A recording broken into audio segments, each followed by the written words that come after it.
Có một sự thật nghe như chuyện đùa nhưng hoàn toàn là điều đã xảy ra. Năm 2011, tại thành phố Quảng Châu của Trung Quốc, một quả vải đặc biệt mang tên Gia Lục từng được bán đấu giá với mức giá 550.000 nhân dân tệ, tức khoảng gần 2 tỷ đồng Việt Nam thời đó. Nghĩa là chỉ một quả vải thôi nhưng giá ngang một chiếc xe sang trọng. Với nhiều người Việt Nam, điều này nghe cực kỳ khó tin, bởi ở Việt Nam, vải là loại quen thuộc đến mức mùa hè đi ngang đường có thấy người ta bán đầy xe tải, có nơi vài chục nghìn đồng đã mua được cả một túi rất to. Nhưng ở Trung Quốc, vải chưa bao giờ là một loại trái cây đơn thuần. Nó là biểu tượng của quyền lực, sự giàu có và đẳng cấp hoàng gia suốt hàng ngàn năm. Thậm chí trong lịch sử Trung Hoa từng có thời triều đình tổ chức cả một hệ thống ship hàng siêu tốc bằng ngựa chỉ để đưa vài quả vải tươi cho một người phụ nữ ăn trước khi chúng bị hỏng. Người phụ nữ đó chính là Dương Quý Phi, một trong tứ đại mỹ nhân nổi tiếng nhất lịch sử Trung Hoa. Điều thú vị hơn nữa là trong câu chuyện mê vải kéo dài hàng nghìn năm ấy cho đến tận bây giờ, vùng đất Việt Nam ngày xưa lại xuất hiện nhiều lần. Không chỉ vì khí hậu Việt Nam cực hợp để trồng vải ngon, mà còn bởi thời cổ đại, trái cây phương Nam từ khu vực Giao Chỉ, An Nam được xem là đặc sản quý hiếm trong mắt người Trung Quốc. Và đến tận bây giờ, vải Việt Nam vẫn là một trong những loại vải được người Trung Quốc săn đón nhất mỗi dịp mùa hè. Vì sao người Trung Quốc say mê vải Việt Nam? Thì bây giờ hãy cùng quay về thời cổ đại. Ngày nay con người đã quen với tủ lạnh, máy bay và những container đông lạnh nên rất khó tưởng tượng việc ăn một loại trái cây tươi từng là điều xa xỉ đến mức nào.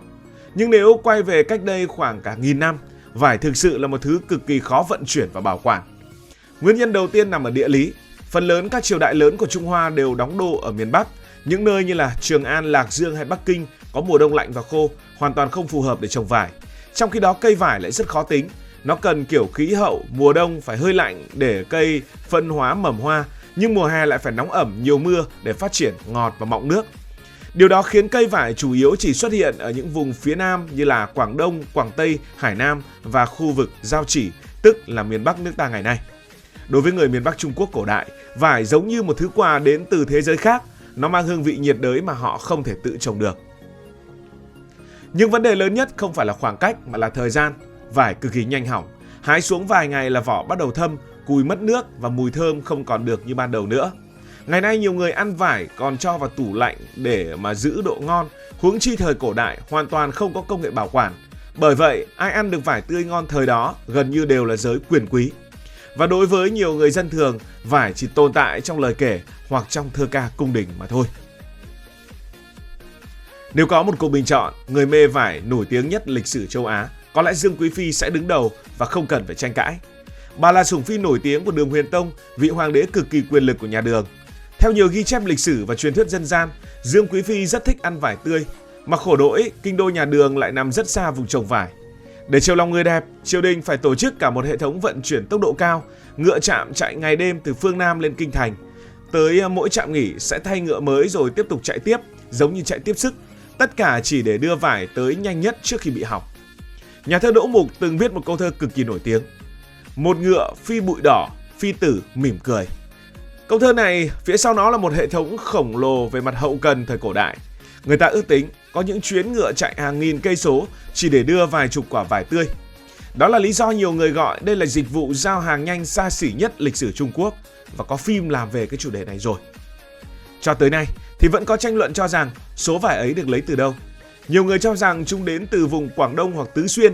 Tuy nhiên trong dân gian Việt Nam cũng tồn tại nhiều câu chuyện cho rằng cái trái cây phương Nam từ khu vực Giao Chỉ từng được tiến cống triều đình Trung Hoa, trong đó có vải. Tất nhiên không có bằng chứng chắc chắn rằng Dương Quý Phi từng ăn vải Việt Nam, nhưng việc trái cây từ vùng đất Việt cổ được đưa vào hệ thống cống phẩm cho Trung Hoa là điều hoàn toàn có thật trong lịch sử. Ở Việt Nam thì có khởi nghĩa Mai Thúc Loan. Sử sách ghi chép lại Mai Thúc Loan cùng với những người phu gánh vải đã đứng lên khởi nghĩa. Ông kêu gọi những người dân phu bỏ về quê, mộ binh nổi dậy. Thì đây cũng là thời triều đại nhà Đường. Khởi nghĩa là có thật, nhưng có phải là quả vải được cống sang tận Trung Quốc không thì vẫn là một câu chuyện gây ra những sự tranh cãi. Không chỉ vải đâu, trong lịch sử Trung Quốc, những cái loại trái cây phương Nam luôn có một vị thế rất đặc biệt. Đối với cư dân miền Bắc lạnh và khô, những loại như là vải, nhãn, quýt hay là mía đều mang cảm giác rất thú vị. Chúng vừa hiếm vừa khó vận chuyển, lại có vị ngọt mạnh hơn nhiều loại trái cây ôn đới. Con người từ thời xưa luôn có một tâm lý rất thú vị, thứ gì càng khó có được thì càng cảm thấy quý. Đó là lý do nhiều món ăn hay vật phẩm xa xỉ trên thế giới thật ra không hẳn ngon hay hữu ích hơn quá nhiều, nhưng lại đắt đỏ vì độ hiếm và câu chuyện đằng sau nó. Vải hội tụ gần như đủ mọi yếu tố để trở thành một loại trái cây quý tộc, thơm, ngon, mọng nước, mùa ngắn, khó vận chuyển và cực nhanh hỏng. Đặc biệt hơn nữa, nó còn gắn với hoàng gia và những câu chuyện cung đình. Theo thời gian, vải trở thành biểu tượng của sự giàu có và quyền lực. Điều này giống hệt cách người Nhật ngày nay đấu giá nho hay là dưa lưới với giá hàng trăm triệu đồng. Nhiều người mua không phải vì nó ngon gấp hàng trăm lần những loại hoa quả bình thường, mà vì họ đang mua cảm giác sở hữu thứ quý hiếm. Và bạn có tin được không? Trung Quốc hiện là quốc gia sản xuất vải lớn, thậm chí là hàng đầu thế giới, nhưng rất nhiều người tiêu dùng Trung Quốc vẫn đánh giá rất cao những loại vải của Việt Nam, đặc biệt là vải thiều từ Lục Ngạn Bắc Giang và Thanh Hà của Hải Dương. Đây gần như là hai thánh địa vải nổi tiếng nhất Việt Nam. Vải ở đây rất ngon, không hẳn là ngọt gắt như đường hóa học mà là vị ngọt thanh, thơm mạnh, cùi dày, hạt nhỏ, mọng nước. Ăn xong cảm thấy mùi thơm còn lưu lại khá lâu. Ngoài ra còn có một yếu tố rất quan trọng, đó là thời điểm thu hoạch. Mùa vải Việt Nam thường rơi đúng lúc nhu cầu ở Trung Quốc tăng mạnh. Điều này khiến thương lái Trung Quốc rất thích sang Việt Nam thu mua. Có những năm, hàng nghìn xe container nối dài ở cửa khẩu chỉ để chờ xuất vải sang Trung Quốc. Nhiều thương lái sang tận quê ta để thuê kho lạnh, thuê người đóng gói, thậm chí ở lại nhiều tháng chỉ để theo dõi mùa vải.